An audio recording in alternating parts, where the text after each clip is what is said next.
আসসালামু আলাইকুম। আপনারা দেখতে পাচ্ছেন আজকে ঈদের পরের দিন সকালবেলা কবরস্থান পরিষ্কার করার কাজ চলছে। গ্রামবাসী সকালে এসে কাজ করছে। দেখতে পাচ্ছেন কত লোকজন উপস্থিত হয়েছে, একসাথে কাজ করছে। আর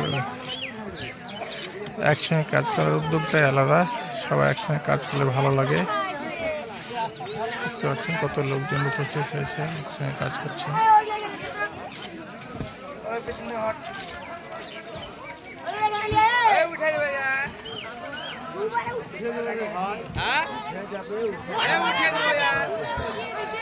নুরুল ইসলামের কাছে চাবি আছে এখানকার গেটে।